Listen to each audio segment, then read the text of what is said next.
ہم میں سے کسی پر بھی یہ بات مخفی نہیں ہے کہ دین کا علم حاصل کرنا کس قدر اہمیت کا حامل ہے۔ اسی اہمیت کے پیش نظر اللہ رب العالمین نے سب سے پہلی وحی جو اتاری وہ علم دین کے حصول کے تعلق سے ہی اتاری۔ یہی وہ علم ہے جس کے بنیاد کے بارے میں جاننا، جس کے بنیاد کا علم حاصل کرنا ہر مسلمان پر فرض قرار دیا گیا۔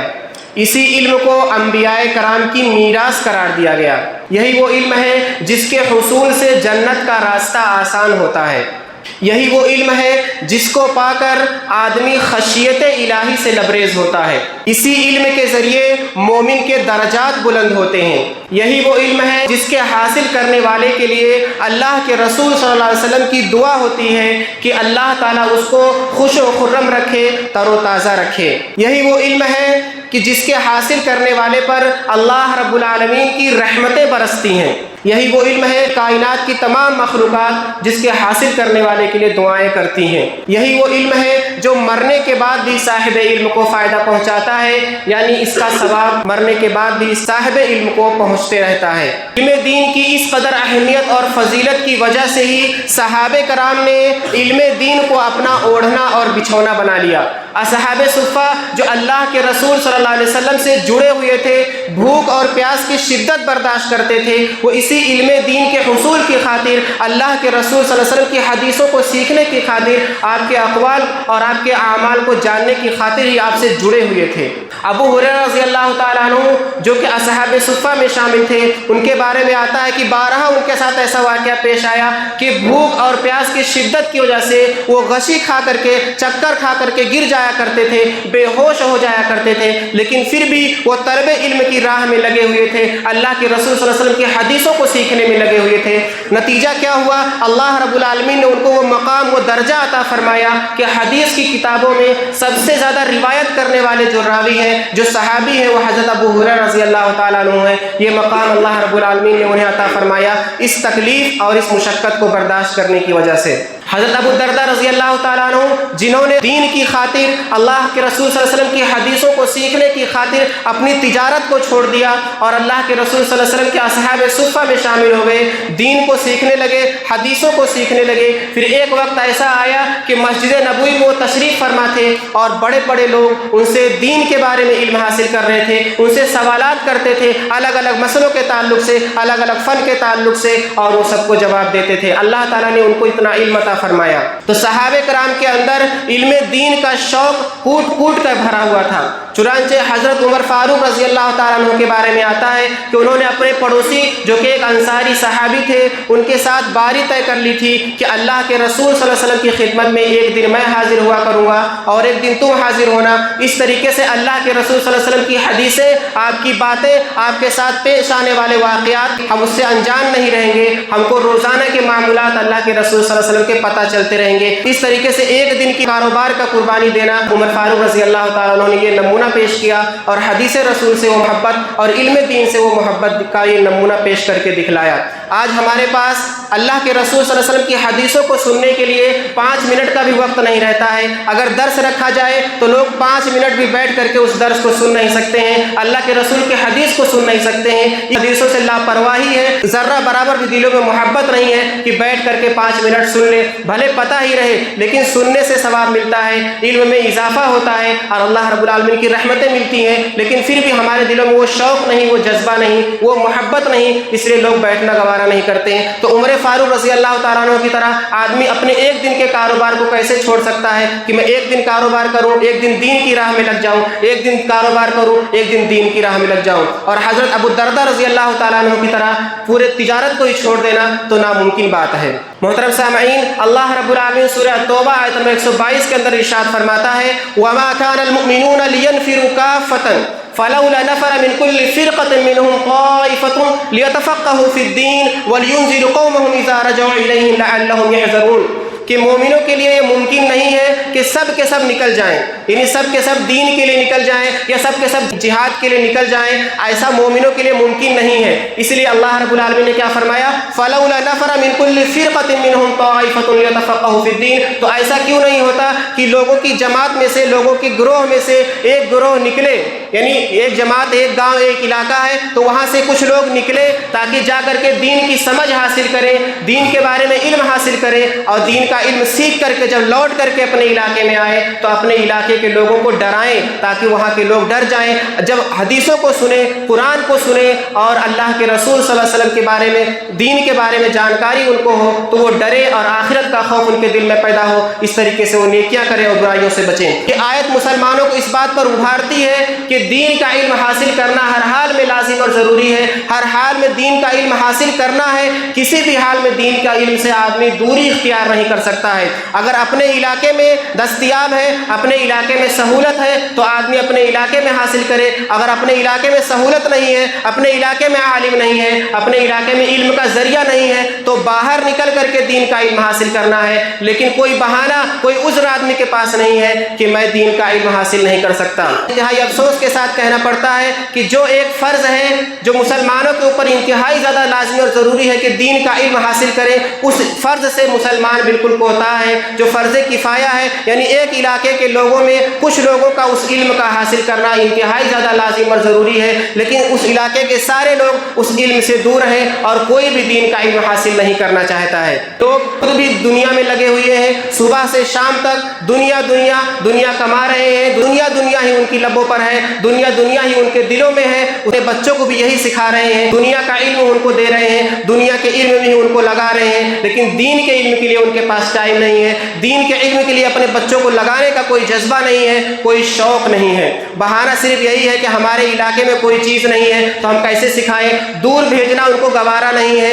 قربانی دینے کا جذبہ نہیں ہے، علم کا کوئی شوق نہیں ہے۔ جبکہ ہمارے اسلاف کے اندر دیکھیے، ہمارے اسلاف کے اندر طلب علم کا ایسا شوق، ایسا جذبہ تھا کہ ایک ایک حدیث کو سیکھنے کے لیے وہ ہزاروں میل کا سفر طے کر جایا کرتے تھے، صرف ایک حدیث کو جاننے کے لیے، ایک حدیث کا علم حاصل کرنے کے لیے۔ محترم سامعین، میں آپ لوگوں کے سامنے ایسے ہی چند واقعات پیش کرنا چاہتا ہوں جس سے پتہ چلتا ہے کہ ہمارے اسلاف نے علم دین کو کس قدر اہمیت دی، علم دین کے حاصل کرنے کے لیے کس قدر قربانیاں دیں، کس قدر شوق اور جذبہ دکھلایا۔ محترم سامعین، حضرت جابر بن عبداللہ رضی اللہ تعالیٰ عنہ جو کہ ایک صحابی رسول ہے، وہ بیان فرماتے ہیں کہ مجھے اللہ کے رسول صلی اللہ علیہ وسلم کے صحابہ میں سے ایک صحابی کے تعلق سے یہ بات معلوم ہوئی کہ ان کے پاس ایک حدیث رسول ہے جس کو انہوں نے خود سنی ہے۔ تو میں نے ایک اونٹ خریدا، اس پر کجاوا کسا، اس پر سوار ہوا اور میں مدینہ سے نکل گیا ان کی طرف۔ وہ شام کے اندر موجود تھے، مسلسل میں 1 مہینے تک سفر کرتا رہا اس ایک حدیث کو سننے کے لیے۔ 1 مہینہ سفر کرنے کے بعد جب ان کے شام پہنچا، ان کے دروازے پر پہنچا تو دروازے پر دربان موجود تھا۔ میں نے اس سے کہا کہ جا کر کہو کہ دروازے پر جابر کھڑا ہے۔ تو دربان نے کہا کہ جابر سے کیا مراد ہے؟ جابر ابن عبداللہ؟ تو میں نے کہا کہ ہاں جابر ابن عبداللہ۔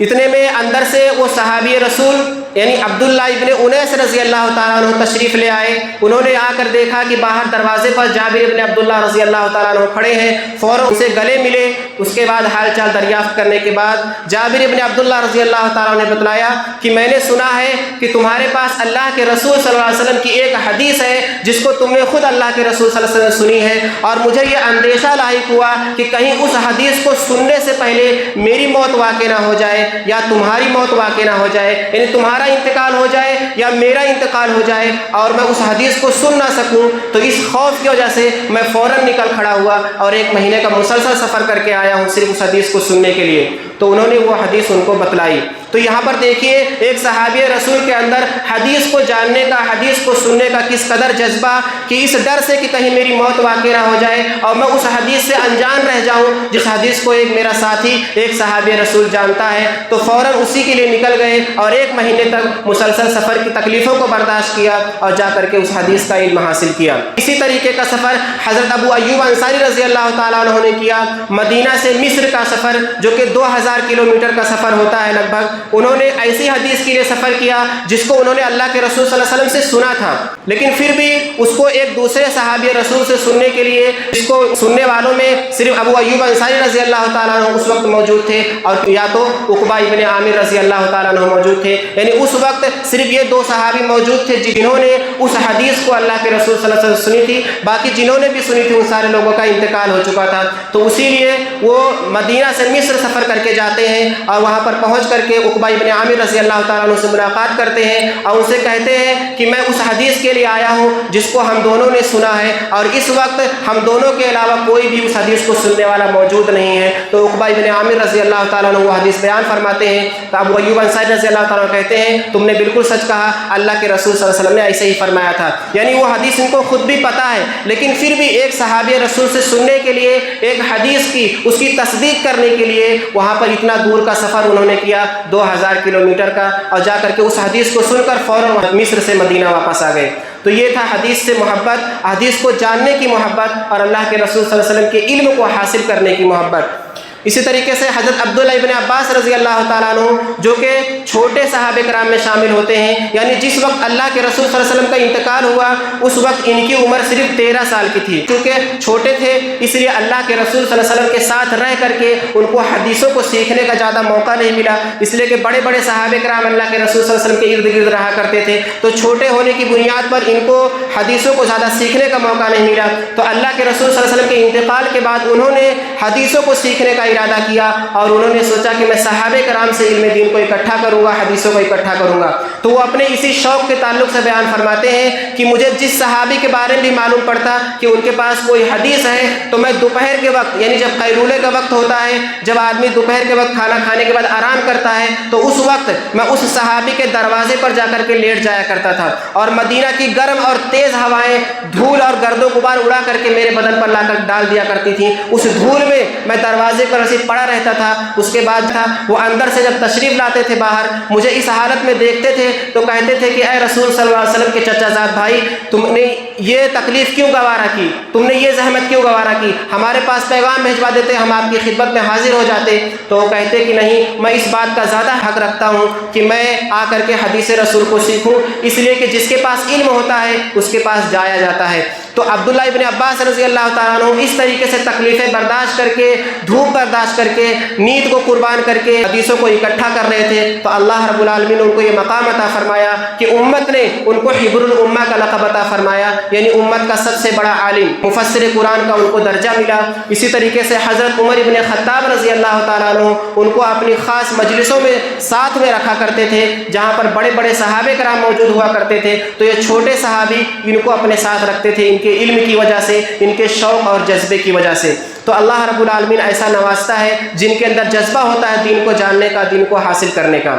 یہ تو صحابہ کرام کا چند واقعہ ہے، اس طریقے سے بہت سارے واقعات آپ کو مل جائیں گے۔ تو واقعہ محدثین کرام کو سنانا چاہتا ہوں جنہوں نے ایک ایک حدیث کو دور دور سفر کر کے اکٹھا کیا، اور اکٹھا کر کے حدیثوں کو کتاب کی شکل میں اکٹھا کر دیا، اور ہمارے پاس کتاب کی شکل میں موجود ہے کہ ہم کو کوئی محنت و مشقت کرنے کی ضرورت نہیں ہے، حدیثوں کے لیے کہیں سفر کرنے کی ضرورت نہیں ہے، ساری حدیثیں کتابوں کی شکل میں مل جاتی ہیں۔ یہ محدثین کی قربانیوں کا نتیجہ ہے، ان کے شوق اور جذبے کا نتیجہ ہے کہ انہوں نے ایک ایک حدیث کے لیے ہزاروں ہزاروں میل سفر کیا، تب جا کر کے انہوں نے حدیثوں کو کتاب کی شکل میں اکٹھا کیا، اور ہمارے سامنے موجود ہے اور ہم اس کو پڑھ سکتے ہیں آرام سے ساری حدیثوں کو اکٹھا۔ اسی میں سے ایک محدث ہے جن کا نام امام ابو حاتم رازی رحمہ اللہ ہے، ان کی پیدائش 195 ہجری کی ہے اور انتقال 277 ہجری کی ہے، یعنی امام بخاری، امام مسلم وغیرہ رحمہ اللہ کے زمانے کے ہی یہ بھی ہیں، اور ان کے شاگردوں میں امام ابو داؤد، امام نسائی وغیرہ ہیں۔ تو اسی طریقے سے یہ بہت بڑے عالم ہیں، جرح و تعدیل کے امام مانے جاتے ہیں، یعنی راویوں کے حالات کو جاننے میں ان کو بہت ہی بڑا ملکہ اللہ رب العالمین نے عطا فرمایا تھا۔ تو یہ اپنے شوق علم کے بارے میں بیان فرماتے ہیں کہ کس طریقے سے ان کے اندر علم کو حاصل کرنے کا جذبہ تھا، کس قدر شوق تھا۔ تو وہ اپنے تعلق سے خود بیان فرماتے ہیں، یہ ایران کے رہنے والے تھے، مقام رے کے، جو کہ ایران کا ایک شہر ہے، وہاں سے سب سے پہلے جب یہ نکلے وہ بیان فرماتے ہیں کہ میری عمر 20 سال کی تھی اور میں علم دین کو حاصل کرنے کے لیے نکلا، 20 سال کی عمر میں پیدل ہی نکلا اور مسلسل 7 سال تک سفر کرتا رہا، مصر، بغداد، کوفہ، بصرہ، مکہ، مدینہ، مطلب جہاں جہاں بھی حدیثوں کے بارے میں پتہ چلتا تھا کہ وہاں کوئی حدیث کا عالم ہے، وہاں پر جا کر کے ایک حدیث 2 حدیث جیسے ملتی تھی وہاں جا کر سنتے تھے اور اکٹھا کرتے تھے۔ بیان فرماتے ہیں کہ سب سے پہلے جب میں نکلا تو میں شمار کرنے لگا کہ میں کتنا چلتا ہوں، تو میں جب 3000 میل پیدل چل چکا اس کے بعد میں نے شمار کرنا ہی چھوڑ دیا۔ یعنی جب ان کو لگا کہ اب مجھے بہت زیادہ چلنا ہے اس کے بعد انہوں نے شمار کرنا ہی چھوڑ دیا اور صرف سفر ہی کرتے رہے۔ اور 3000 میل تقریباً کلومیٹر کے حساب سے 4800 کلومیٹر ہوتا ہے، جو انہوں نے پیدل ہی سفر کیا 4800 کلومیٹر پیدل چل چل کر کے انہوں نے۔ وہ کہتے ہیں کہ میں 12 ایسے ہوا کہ کوفہ سے بغداد 12 پیدل گیا، میں بتا ہی نہیں سکتا کتنی دفعہ کوفہ سے بغداد چل چل کر پیدل گیا ہوں اور حدیثوں کو سیکھا ہوں۔ مکہ سے مدینہ جاتے ہوئے مصر پہنچا ہوں، 12 ایسے ہوا ہے کہ مکہ سے مدینہ جاتے ہوئے مصر، مصر سے رملہ، رملہ سے فلسطین، فلسطین سے دمشق، دمشق سے حمص، حمص سے انطاکیہ، انطاکیہ سے طرطوس، یعنی جتنے بھی مسلمانوں کے ممالک تھے جہاں جہاں بھی حدیثیں موجود تھیں ہر جگہ جا جا کر انہوں نے سفر کیا اور حدیثوں کو اکٹھا کیا۔ وہ اپنا ایک دردناک واقعہ بیان فرماتے ہیں، اسی واقعے کو میں آپ لوگوں کے سامنے بیان کرنا چاہتا ہوں کہ وہ اسی علم دین کی راہ میں موت کے قریب جا کر کے وہ بالکل بچ کر کے آئے ہیں، یعنی موت کے منہ میں وہ جا چکے تھے، اس کے بعد اللہ رب العالمین نے ان کو بچایا۔ تو اس طریقے سے انہوں نے دین کے لیے قربانی دی۔ وہ بیان فرماتے ہیں کہ ہم 3 لوگ تھے طلب علم کی راہ میں نکلے ہوئے تھے، میں تھا اور امام مروزی اور امام نیشا پوری رحمہ اللہ، تو یہ 3 لوگ تھے، سمندری سفر تھا۔ بتاتے ہیں کہ 3 مہینے تک مسلسل ہم لوگ سمندر میں سفر کرتے رہے، ہم لوگ بالکل حیران اور پریشان ہو گئے اور ہمارا حال برا ہو گیا، کھانا بالکل ختم ہونے کے قریب ہو گیا تھا۔ اس کے بعد اللہ کے فضل و کرم سے ایک خشکی نظر آئی تو ہم لوگ وہاں اتر گئے۔ اس کے بعد خشکی پر پیدل چلنے لگے، پیدل چلتے چلتے کچھ روز کے بعد ہمارا کھانا پینا بالکل ختم ہو گیا۔ اس کے بعد پھر بھوکے پیاسے ہی چلنا شروع کر دیا، 1 دن اور 1 رات مسلسل بھوکے چلتے رہے، پھر دوسرے دن اور دوسری رات بھی بھوکے پیاسے چلتے رہے، یعنی 2 دن تک کچھ بھی کھایا پیا نہیں، کیونکہ کھانے پینے کا سامان بالکل نہیں تھا اور دور دور تک کوئی آبادی نہیں تھی۔ تو وہ صرف چلتے رہے، 2 دن تک بھوکے پیاسے چلتے رہے، اور تیسرا دن جب آیا تھوڑی دیر ہی چلے تھے کہ بتاتے ہیں کہ امام مروزی غشی کھا کر کے گر گئے، یعنی ان کے اوپر بے ہوشی طاری ہو گئی، بھوک کی وجہ سے ان کی بالکل حالت خراب ہو گئی، چکر کھا کے گر گئے۔ اس کے بعد بتاتے ہیں کہ ہم نے ان کو ہلایا کہ اٹھ جائیں، لیکن وہ ہوش میں نہیں آئے، تو ہم نے ان کو چھوڑ کر کے ہم آگے بڑھنے لگے۔ جب 4-5 کلومیٹر ہم لوگ آگے گئے ہوں گے تو مجھ پر غشی طاری ہو گئی اور میں بھی بے ہوش ہو کر کے گر گیا۔ اس کے بعد جو میرے ساتھی تھے امام نیشا پوری، وہ آگے بڑھ گئے۔ وہ کچھ دور چلنے کے بعد جب جا کر دیکھتے ہیں تو ایک کشتی والے نظر آتے ہیں، تو وہ اپنے کپڑے سے حرکت دیتے ہیں اور کپڑے کے اشارے سے ان کو بلاتے ہیں۔ تو اس کے بعد کشتی والے ان کو دیکھ کر کے ان کے پاس آتے ہیں، ان کو پانی پلاتے ہیں۔ پانی پینے کے بعد ان کو اپنا ساتھ لے جانا چاہتے ہیں تو کہتے ہیں کہ نہیں، میرے 2 ساتھی ابھی بے ہوش پڑے ہوئے ہیں، ان کی خبر لو۔ تو کشتی والے آ کر کے ان لوگوں کی خبر لیتے ہیں، تو سب سے پہلے ان کے پاس آتے امام ابو حاتم رازی رحمہ اللہ کے پاس، ان کے اوپر پانی ایک شخص ڈالتا ہے۔ جب ان کو ہوش آتا ہے تو کہتے ہیں کہ میں نے دیکھا، جب مجھے ہوش آیا کہ میرے اوپر ایک شخص پانی ڈال رہا ہے تو میں نے کہا، میں فوراً کھڑا ہو گیا، میں نے کہا مجھے پانی پلاؤ۔ اس نے مجھے پانی پلایا۔ جب میری جان میں جان آئی تو میں نے کہا کہ مجھے اور پانی پلاؤ، تو اس نے جب مجھے اور پانی پلایا تو اس کے بعد مجھ کو لے جانا چاہا اپنے ساتھ، تو میں نے کہا کہ میرا ایک ساتھی اور پیچھے پڑا ہوا ہے، اس کی بھی خبر لو۔ تو اس نے کہا کہ کچھ لوگ وہاں پہنچ چکے ہیں۔ تو اس طریقے سے وہ بیان فرماتے کہ کشتی والے ہم تینوں کو لے کر کے اپنے ساتھ چلے، ہمارے اندر بالکل جان نہیں تھی، پیر گھسیٹ کر کے ہم لوگ چل رہے تھے۔ کشتی والے اپنے علاقے میں لے کر ہم لوگ کو گئے، وہاں پر ہماری بہت اچھی سے خاطر توازو انہوں نے کی، اور ان کے پاس ہم کچھ چند روز تک رکے رہے، ٹھہرے رہے، اور ہم جب تندرست ہو گئے، ہماری حالت بالکل درست ہو گئی، تو پھر ہم سفر کے لیے نکلے اور علم کی راہ میں نکل کھڑے ہوئے۔ تو اس طریقے سے وہ لوگ بالکل موت کے منہ سے نکلے ہیں، علم حدیث کے لیے، علم دین کے لیے، علم کی راہ میں اس قدر شوق تھا، اس قدر جذبہ تھا کہ اپنی موت سے، اپنی جان سے بھی وہ لوگ کھیل جایا کرتے تھے۔ تب جا کر کے یہ حدیثیں، یہ حدیث کی کتابیں ہمارے پاس اتنی موٹی موٹی موجود ہیں جن کو ہم پڑھنا ہی گوارا نہیں کرتے ہیں۔ اللہ رب العالمین نے ان کی قربانیوں کا کیا ان کو ثمرہ عطا فرمایا، وہ خود بیان فرماتے ہیں کہ میں نے ایک مرتبہ محدث ابو الولید الطیالسی کے دروازے پر کھڑے ہو کر کہا کہ اگر کوئی شخص مجھے ایک حدیث ایسی سنا دے گا جس کو میں نے نہ سنی ہو اور وہ حدیث صحیح ہو تو میں اس کو 1 درہم انعام دوں گا۔ میرا مقصد یہ تھا کہ کوئی ایسی حدیث سنا دے جس کو میں نے نہ سنی ہو، لیکن وہاں پر بڑے بڑے محدثین موجود تھے، امام ابو زرع رازی رحمہ اللہ جن کو 1,00,000 حدیثیں یاد تھیں، ایسے ایسے محدثین وہاں موجود تھے، لیکن وہ بیان فرماتے ہیں کہ کسی کے اندر یہ ہمت نہیں ہوئی کہ مجھے ایسی حدیث سنا دے جس کو میں نے نہ سنی ہو۔ ان لوگوں کو پتہ تھا کہ اتنے بڑے محدث ہیں، ان کو ساری حدیثیں پتہ ہیں، انہوں نے سفر کر کر کے ساری حدیثوں کو سیکھا ہے، تو کیسے ان کو ایسی حدیث سنا جس کو انہوں نے نہ سنی ہو؟ ان کو سب لوگوں کو یہی لگ رہا تھا کہ ساری حدیثیں انہوں نے سنی ہو۔ تو یہ اللہ رب العالمین نے مہارت عطا کی تھی، اللہ رب العالمین نے اتنا علم عطا کر دیا تھا۔ اسی طریقے سے جرح و تعدیل کے امام ہیں، یعنی راویوں کے حالات کے بارے میں اللہ رب العالمین نے ان کو ایسا علم عطا فرمایا تھا۔ راوی مطلب جو حدیثوں کو روایت کرتے ہیں، روایت کرنے والا راوی جو ہے وہ صحیح ہے یا غلط ہے، جس کی بنیاد پر حدیثوں کی پرکھ ہوتی ہے کہ حدیث صحیح ہے یا حدیث ضعیف ہے یا حدیث موضوع ہے۔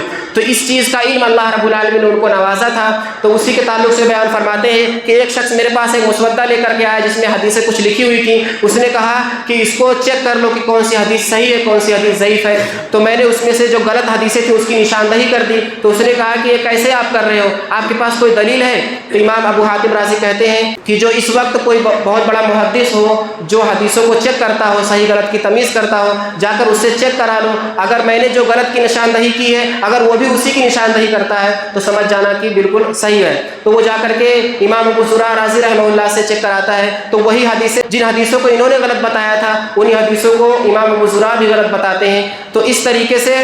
وہ آ کر حیران ہو کر کے پوچھتا ہے کہ آپ لوگوں کو کیسے پتہ چلتا ہے کون سی حدیث صحیح ہے کون سی حدیث ضعیف ہے؟ تو وہ بیان فرماتے ہیں کہ ہم لوگ ایسے اٹکل پچو سے نہیں بتاتے ہیں، اندازہ لگا کر نہیں بتاتے ہیں کہ یہ حدیث ضعیف ہے یہ حدیث صحیح ہے، بلکہ اللہ رب العالمین نے ہم کو علم نوازا ہے۔ جس طریقے سے کسی ماہر سونار کے پاس ایک کھرا سکہ اور ایک کھوٹا سکہ لے کر کے جاؤ، سونے کا سکہ اور ایک ملاوٹ والا سکہ، تو وہ ماہر سونار جو ہے وہ سونے کا سکہ پہچان لے گا اور جو ملاوٹ والا سکہ ہے جو کھوٹا سکہ ہے اس کو الگ کر دے گا۔ اسی طریقے سے اللہ رب العالمین نے ہم کو یہ علم نوازا ہے۔ تو اللہ رب العالمین نے یہ ان کو قدر و منزلت عطا فرمائی، اور ان کے اس محنت کا ایک فائدہ یہ بھی ہوا کہ ان کے بیٹے جن کا نام امام عبد الرحمن ہے، اللہ رب العالمین نے ان کے باپ کے علم کا یہ فائدہ پہنچایا کہ اپنے باپ سے علم حاصل کر کر کے اللہ رب العالمین نے ان کو بہت بڑا محدث اور بہت بڑا مفسر بنایا، جو اپنے باپ کی نسبت سے ہی مشہور ہوئے۔ یہ امام ابو حاتم الرازی اور ان کے بیٹے امام ابن حاتم الرازی، اور دونوں ہی بہت بڑے محدث اور مفسر ہیں۔ تو بیان فرماتے ہیں کہ میں اپنے والد سے علم حاصل کرتے رہتا تھا، ایک لمحہ بھی نہیں کرتا تھا۔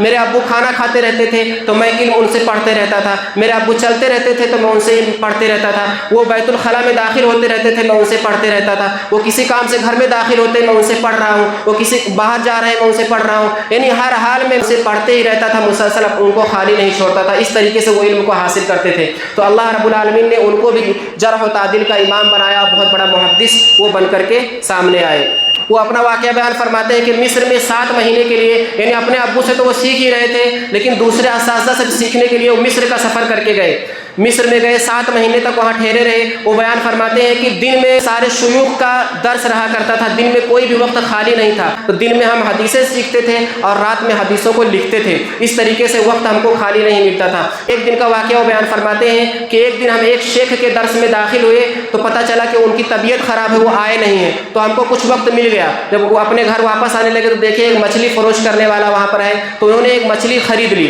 اس کے بعد گھر میں لا کر انہوں نے سوچا کہ اس کو بنا کر کے کھاؤں گا، لیکن جیسے ہی گھر پہنچے بنانے جانے ہی والے تھے تو دوسرے شیخ کا وقت ہو گیا، وہ مچھلی کو چھوڑ کر کے دوسرے درس میں جا کر کے شامل ہو گئے۔ اس طریقے سے پھر ان کو وقت ملا ہی نہیں بنانے کا، 3 دن گزر گیا، مچھلی سوکھ گئی تو انہوں نے سوکھی مچھلی ویسے ہی کھا لیا۔ اور ان کا ایک قول ہی بہت ہی مشہور ہے، وہ بیان کرتے ہیں کہ جسم کو آرام پہنچا کر کے علم کو حاصل نہیں کیا جا سکتا۔ اس طریقے سے بہت سارے ہمارے محدثین ہیں، امام بخاری، امام مسلم، امام ترمذی، امام نسائی، ان لوگوں کے واقعات آپ پڑھیں گے تو دنگ رہ جائیں گے، حیران ہو جائیں گے کہ ایک ایک حدیث کے لیے انہوں نے کتنی قربانیاں دی ہیں، کس قدر انہوں نے سفر کی تکلیفوں کو برداشت کیا ہے، تب جا کر انہوں نے حدیثوں کو اکٹھا کیا ہے۔ ایسا انہوں نے کیوں کیا؟ ایسا اس لیے کیونکہ اللہ کے رسول صلی اللہ علیہ وسلم سے ان کو محبت تھی، اللہ کے رسول صلی اللہ علیہ وسلم کی حدیثوں سے محبت تھی، اللہ کے رسول صلی اللہ علیہ وسلم کے دین سے محبت تھی، اس علم سے محبت تھی جس علم کی اللہ رب العالمین نے اتنی فضیلت بیان فرمائی ہے، جس علم کی بنیاد پر اللہ رب العالمین درجات کو بلند کرتا ہے، جس علم کی بنیاد پر اللہ رب العالمین